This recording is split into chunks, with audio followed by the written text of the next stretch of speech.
doutora Deise, ela que é responsável pela UTI pediátrica do Hospital São Sebastião.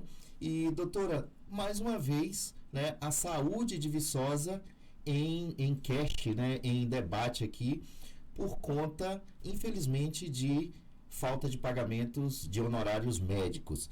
E há uma possibilidade de um fechamento da UTI pediátrica do hospital, que foi uma ala tão esperada, né, que é tão importante para a cidade e para a região. Eu queria que a senhora falasse um pouquinho para a gente o que de fato está acontecendo para correr esse risco de um fechamento da UTI pediátrica aqui na cidade.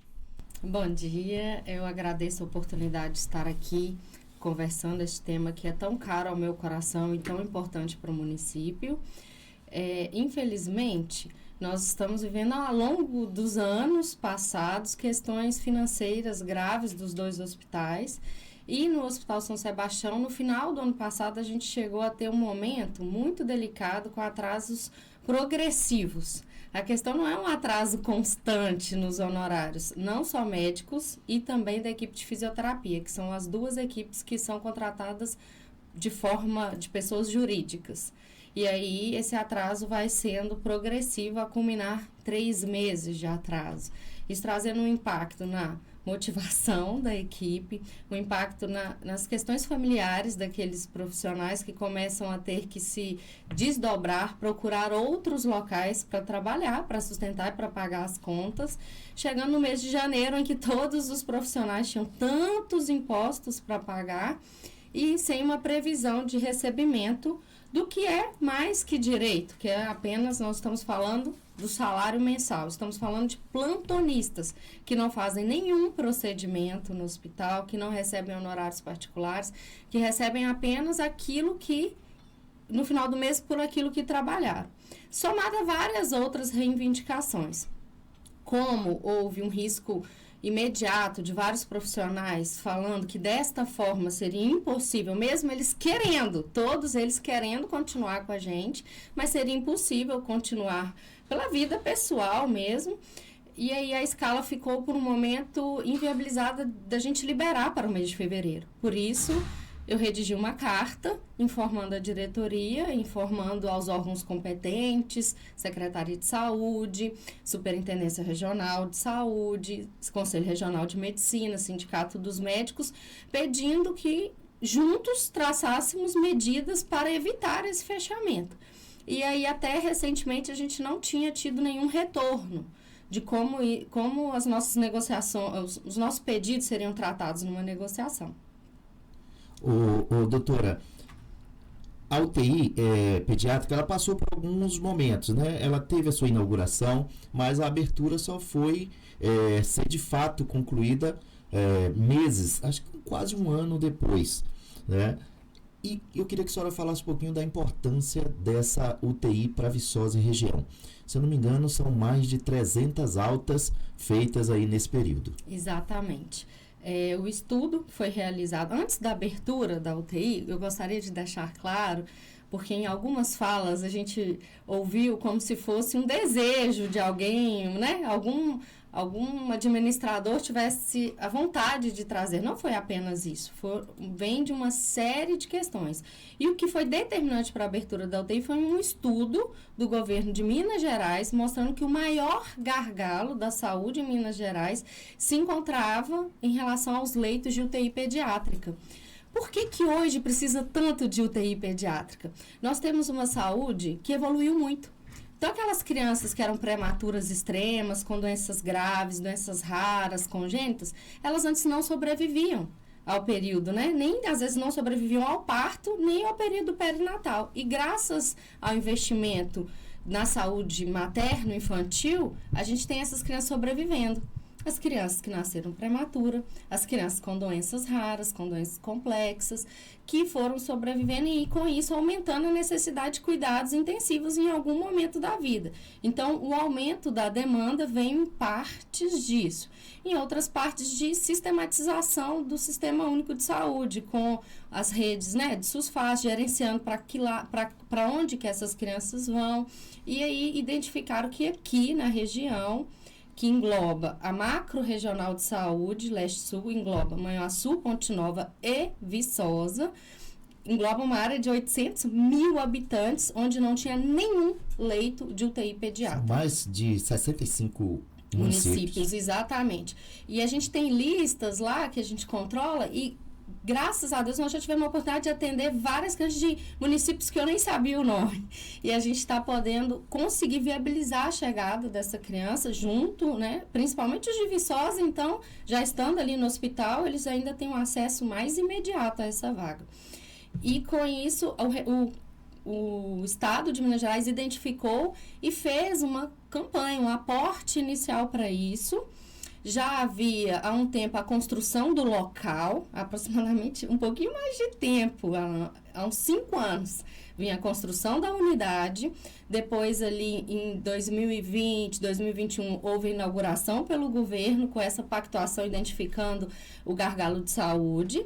E aí, de acordo com tudo, me foi pedido para vir, foi pedida a sessão, foi uma movimentação da comunidade, uma movimentação de deputados da região, que eu nem conhecia, mas pela população se envolveram nesse processo da sessão, porque eu estava diretora de um hospital infantil em Belo Horizonte, da rede FEMIG, e eles conseguiram a parceria com o Estado a minha sessão para essa abertura, porque eu era a pessoa que tem o título de terapia intensiva pediátrica e poderia assumir como responsável técnica e abrir. E aí nós conseguimos inaugurar em abril de 2022.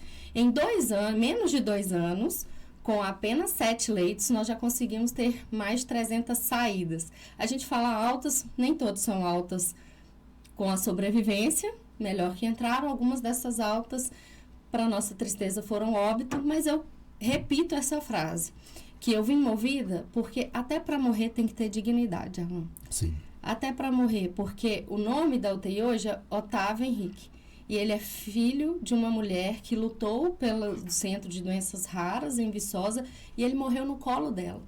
E ela fala isso, que ele morreu e ela esperando uma vaga de UTI. E ela fala, doutora, eu não queria, não tinha expectativa que meu filho fosse viver, mas que ele tivesse num leito, recebendo remédio para dor, recebendo remédio para dispneia, recebendo o nosso conforto que a gente tanto precisava. E ela dedicou essa vida à construção. Ela continuou lutando até a inauguração da UTI, sendo em Viçosa, culminando com essa associação ao Centro de Doenças Raras, a um local onde tem uma universidade de grande potencial, que exporta tecnologia e educação para o mundo, que inaugurou, que hoje nós temos a residência de pediatria. Então, era um local propício, fecundo para ser referência para a micro de Ponte Nova e Manhuaçu também. Doutora, caso essa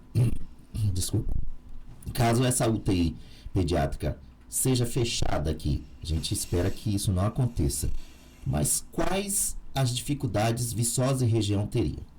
Nós vamos voltar à estaca zero. Vamos voltar ao que motivou muito me tocou para a vinda para cá. Eu estava trabalhando em 2 serviços de referência de pediatria de Minas Gerais, um do serviço privado, de convênio, da Unimed, e um do serviço do Estado, que recebia de Minas Gerais inteiro. Essas crianças ficavam aqui no pronto atendimento aguardando a vaga. E a gente sabe que o UTI é uma emergência. A gente tem uma pactuação que o cliente chegou ali, né? O paciente chegou na porta, a gente tem até 1 hora para organizar o leito de UTI para recebê-lo.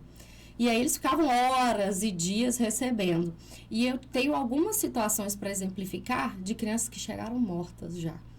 E um caso me tocou muito profundamente. Ele foi de uma dessas micro-regiões, eu o recebi lá, a criança chegou morta na UTI. Por conta do deslocamento? Do deslocamento. Instabilizou muito, ela chegou morta. E aí a mãezinha com aquele tanto de sacola, era 6 horas da manhã, eu não me esqueço dessa cena. E a mãezinha colocar ela no local, dar um café da manhã para dar notícia que a filha dela, infelizmente, já tinha chegado sem vida. E ter que acolher aquela mãe e segurar para chamar a funerária para trazer o corpo da filha dela de volta. Isso é de um desgaste. E fora os recursos financeiros, porque nós vamos entrar na questão do déficit financeiro Sim. que tem. Mas quando a gente pensa que ali são R$5.000, R$6.000 só para esse transporte também, né? Colocando... Saúde, gente, não tem preço, mas... desculpa, peraí. Vida não tem preço, mas saúde tem custo. Então, a gente também olha essa parte. Nós não estamos ali achando que o dinheiro vem, é infinito. Nós também zelamos pelos custos. E pensando nisso, o transporte, deslocamento, além de maior risco, sofrimento, para essas famílias que perdem a rede de apoio. Quando as crianças estão mais próximas de casa, quanto mais próximos, mais eu tenho alguém da família que pode trocar acompanhamento. É exaustivo para essas famílias ficarem 24 horas dentro da UTI, embora seja um ganho, que nós falamos que eles têm na UTI pediátrica, pode ficar acompanhante 24 horas. Isso traz muito alento para a família poder acompanhar tudo que está acontecendo. Nós fizemos uma humanização muito linda, que eu gosto de ver a equipe crescendo. Nós colocamos cama compartilhada, então os familiares podem até deitar na cama, acolher aquela criancinha que está com dificuldade de entender e permanecer ali no leito. A gente não precisa mais de ficar fazendo aquelas contenções, amarrando no leito, e nem sedar muito, trazendo efeitos colaterais da sedação. E aí, se eu tenho uma mãe que está ali, ela pode ter o pai para trocar, ele não precisa de sair do emprego dele para deslocar para outros grandes municípios. A gente sabe o custo para o próprio município, que às vezes tem que colocar casa de apoio, que vai ficar transitando com essa família para ajudar. Todas as vezes que nós tivemos que levar por algum procedimento que não tinha aqui, logo as famílias pediam para voltar para a gente. A gente ficou muito feliz de ver isso nesses 2 anos. Primeiro que eles falam assim, a gente chega lá, é uma cidade grande, uma UTI muito grande, a gente acaba sendo mais um. E aqui é uma unidade menor, que sabe da realidade, que a gente consegue fazer um atendimento mais individualizado, e eles gostam de voltar, porque também não se sentem perdidos nos grandes centros. Hoje, a gente sabe que a questão financeira dos hospitais continua em debate, continua sendo tratada pela Promotoria de Justiça, pelos novos administradores, tanto do Hospital São Sebastião quanto do Hospital São João Batista, mas isso continua sendo um problema, que é os custos para se manter as alas dos hospitais aqui. A senhora falou a respeito desse alto custo para se manter uma UTI. Nesse caso da UTI pediátrica, quanto custa? A senhora tem como mensurar isso para a gente? Temos. Hoje, a nossa unidade com 7 leitos, o custo geral mensal tem ficado em torno de 320 mil, chega um mês de maior custo de 350 mil. Importante falar que isso é custo. E aí a gente tem uma dificuldade em organizar todas as entradas. E aí eles estão para me entregar um estudo mais detalhado de todas as receitas. Por quê? A gente recebe incentivos de algumas fontes diferentes. Sim. E a gente também tem um leito que é convênio. E a gente também consegue faturar pelo convênio. Então, eu preciso de juntar essas informações para saber o déficit atual. Já posso afirmar que é menor do que o que está lá nos estudos, porque a gente está trazendo algumas informações para as entidades que vieram auditar, que são informações que a gente que está ali no dia a dia Quando que a senhora consegue fala dizer. Desses custos, 300 mil, está embutido aí salários? Sim. Está tudo, está englobando honorários, médicos, enfermagem, secretária, limpeza, todos que estão ali do setor, e também custos indiretos. Exemplo, tem uma planilha lá assim, a administração do hospital custa para o hospital X por mês. Então, se divide para todos os setores. Sim. De acordo com o custo indireto. Até isso já está englobado. Ontem, teve uma reunião, hoje a gente está falando aqui dia 31 de janeiro de 2024, e ontem teve uma reunião com a administração do Hospital São Sebastião para que essa paralisação da UTI pediátrica não aconteça. Lembrando que vocês encaminharam à Promotoria de Justiça, ao Ministério Público, uma carta dizendo dos obstáculos que vocês têm enfrentado e que a partir do dia 1º de fevereiro, ou seja, a partir de amanhã, a UTI poderia parar os seus serviços aqui na cidade de Viçosa. Como foi essa reunião e a que pé está essa negociação? Hoje vocês estão me vendo falar com um sorriso no rosto, porque a gente ganhou um suspiro. Eu estou muito feliz em dizer que a parte dos honorários médicos de outubro e novembro foram resolvidas, e agora o atraso está a partir de dezembro. A gente ainda falta resolver da fisioterapia. Nós estamos numa luta grande para a valorização desse profissional, cuja alta rotatividade causa um impacto imenso na assistência. Eu costumo dizer que buscar profissionais qualificados pela alta especificidade já é difícil. Buscar profissionais que aguentem emocionalmente, estruturalmente, porque demanda muito da gente, do ponto de vista emocional, cuidar de seres tão pequeninos, tão indefesos, com uma família tão fragilizada. E aí, essa rotatividade estava prejudicando muito o nosso trabalho, por isso virou também a pauta dos médicos para falar do time como um todo, uma vez que a enfermagem e os demais funcionários trabalham no regime de CLT, o Ministério do Trabalho já atua nessa defesa. Sim. E caso não haja o recebimento, o hospital tem as multas e essas coisas. E aí, a gente negociou ontem, a provedoria e a administração nos recebeu, e nós negociamos e demos mais um prazo, porque eles realmente não têm condições financeiras de resolver agora. Então, a equipe teve um pouquinho mais de paciência com o suspiro que o pagamento de outubro e novembro trouxe a princípio. Então a gente pode descartar essa questão de fechar a UTI pediátrica a partir de amanhã. A partir de amanhã não. E eu continuo contando com o apoio de todo mundo, porque a gente teve um prazo aí até março de pelo menos regularizar contratos, porque também outras pautas eram vencimento de contrato, alguns médicos sem nenhum contrato, mesmo que seja pessoa jurídica.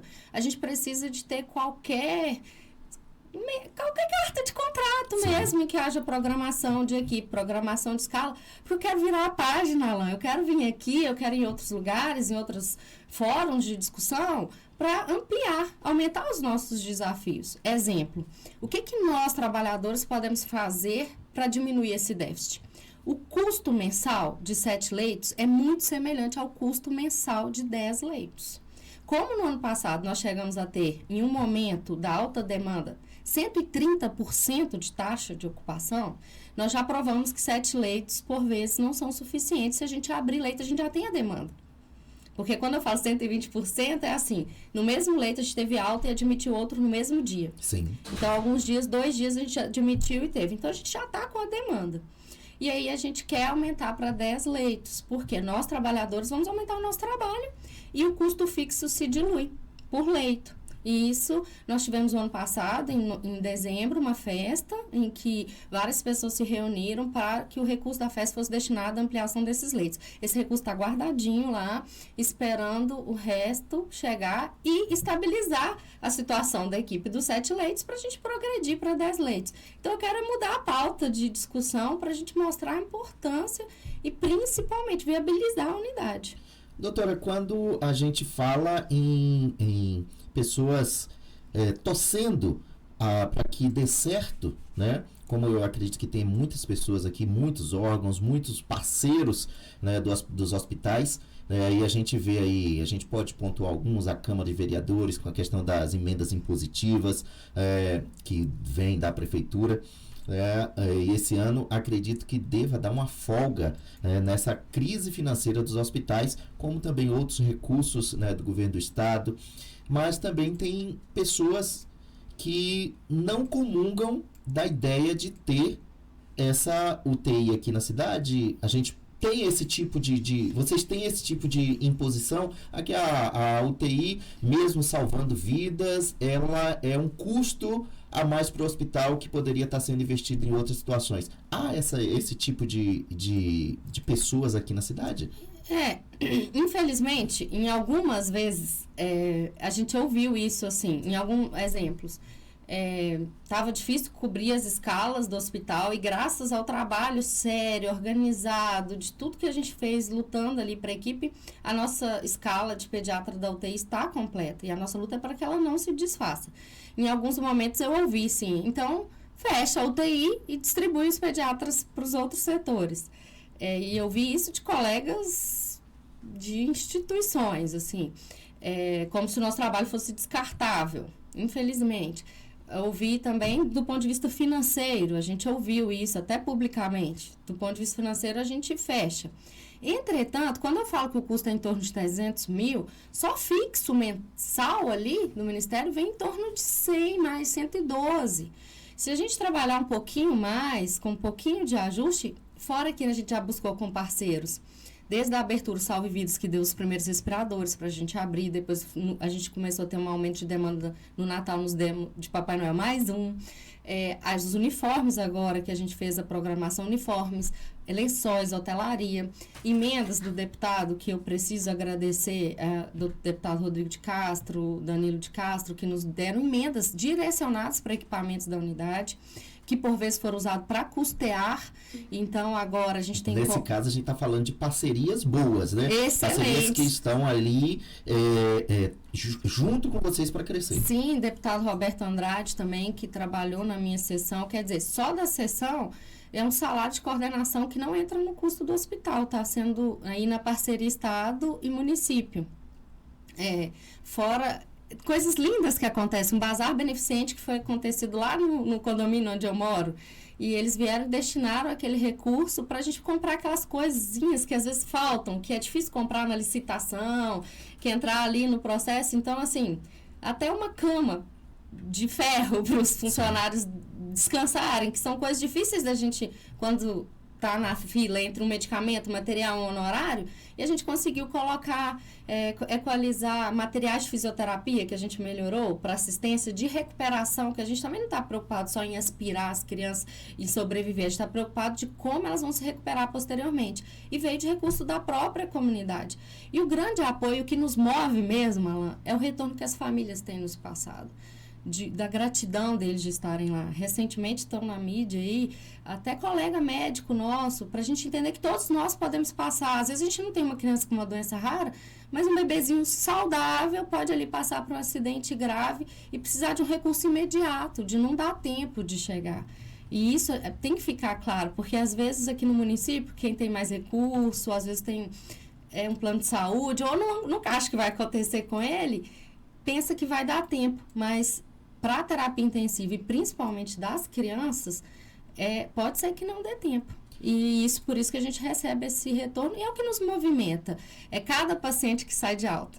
Quando eles perguntam para a gente, como vocês conseguem, às vezes, entubar um bebê, ficar ali do lado, massagear, reanimar o bebê, a gente fala, eu principalmente falo, eu foco em cada momento que eu já visualizo a alta dele. Então, cada tchauzinho que eles dão, porque o que eles não olharam pra gente na internação, na hora de ir embora, eles dão tchau. Cada tchau, cada hora que eles vão embora, cada família que leva aquela criança no colo de volta, é o que nos sustenta. Eu ia entrar nesse assunto agora, né, já pra gente caminhar pro final aqui, a respeito do Dr. Cadu, né, que inclusive ele é parceiro nosso aqui da rádio, tem um programa de saúde aqui também, nesse mesmo espaço que a gente está gravando agora, e ele muito emocionado nas redes sociais, agradecendo aí a UTI, né, os profissionais da UTI pediátrica do Hospital São Sebastião, porque o filho dele, né, acabou tendo acidente, afogou na piscina, e ele conta, né, até com muita emoção, que ficou um tempo ali na UTI, e essa é uma das muitas histórias boas, no caso, né, de vocês terem conseguido salvar essas vidas pelo trabalho que vocês desempenham ali na UTI pediátrica do Hospital São Sebastião. Quem salvou a vida do filhinho do Cadu mesmo foram eles. A pronta reanimação da mãe, da coragem dessa mãe, que eu admiro muito. Eles chegaram ali com a criança grave ainda, hipotérmica, gente. Precisou de tomar alguns cuidados. Mas foi um milagre real quando a gente pode vivenciar ali, que ele chegou com um prognóstico péssimo e foi muito melhor. E olha que bom, ele estava do lado da casa dele, a gente não precisou de recursos avançados, mas a gente deu o suporte necessário, a avaliação para comprovar que foi um milagre, que apesar de tudo, ele estava muito bem, dá esse suporte, esse conforto que a gente sempre pode fazer, mesmo quando não pode curar. Eu gostaria de agradecer a todo o empenho que ele tem feito para divulgar, para reforçar a nossa importância. E sobre os custos, a gente fala muito sobre as dificuldades do SUS. E eu tenho uma gratidão enorme, Alan, a gente está finalizando aqui. Quando eu assumi a diretoria técnica do Hospital Infantil João Paulo II, eu vinha de uma trajetória de mais de 10 anos em gestão, mas em cargos de coordenação, de câmara técnica, várias outras experiências. E a diretoria técnica, ou diretoria clínica, ou diretoria administrativa, estão entre as profissões mais estressantes do mundo. Não é fácil administrar. E a gente está para trabalhar junto, buscar parceiros.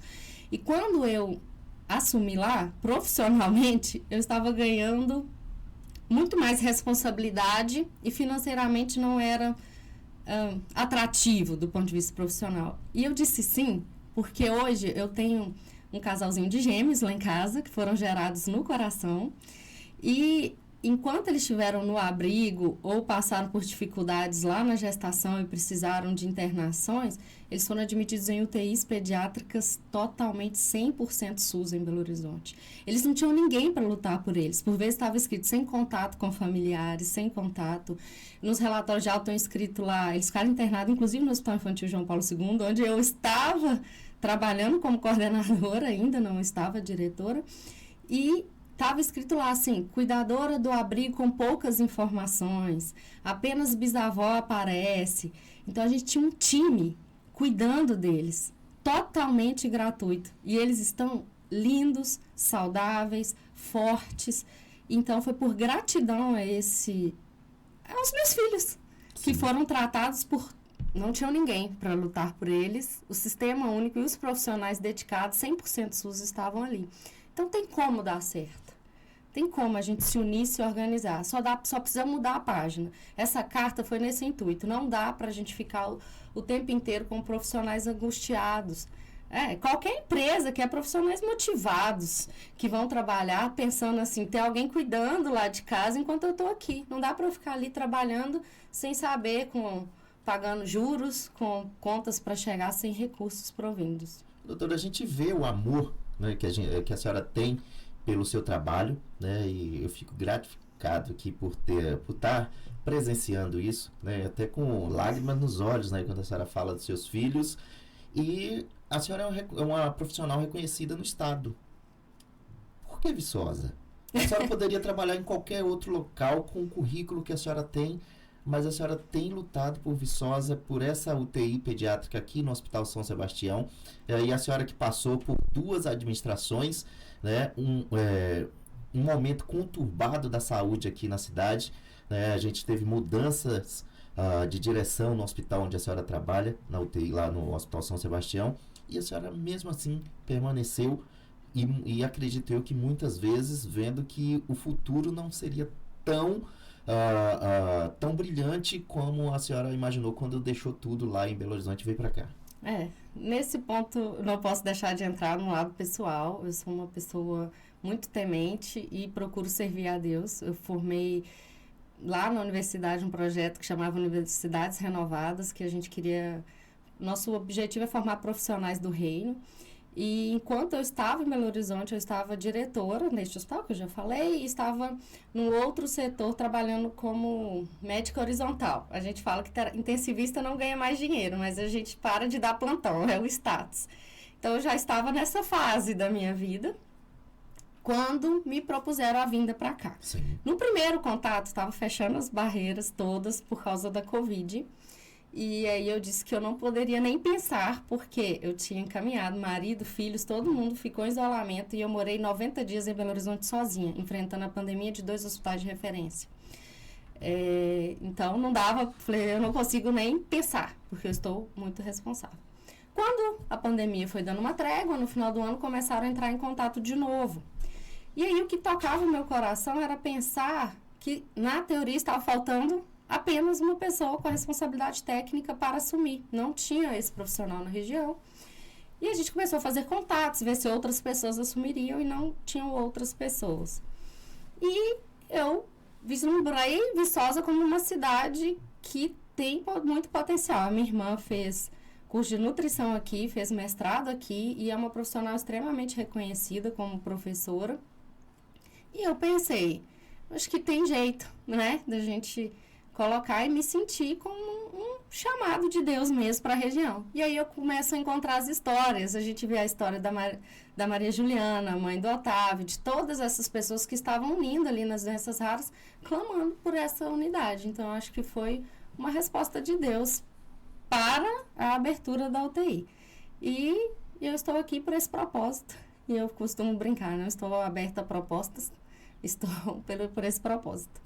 Doutora, e qual mensagem a senhora deixa aí para os viçosenses e também para as pessoas que vão estar assistindo essa entrevista nas redes sociais, no nosso canal no YouTube, para a importância da manutenção dessa UTI pediátrica aqui na cidade de Viçosa, em especial no Hospital São Sebastião? O que nós podemos dizer que foi um grande avanço. Foram muitas pessoas envolvidas, a comunidade, representantes da comunidade, identificação do próprio governo, tem recurso para vir, tem recurso vindo.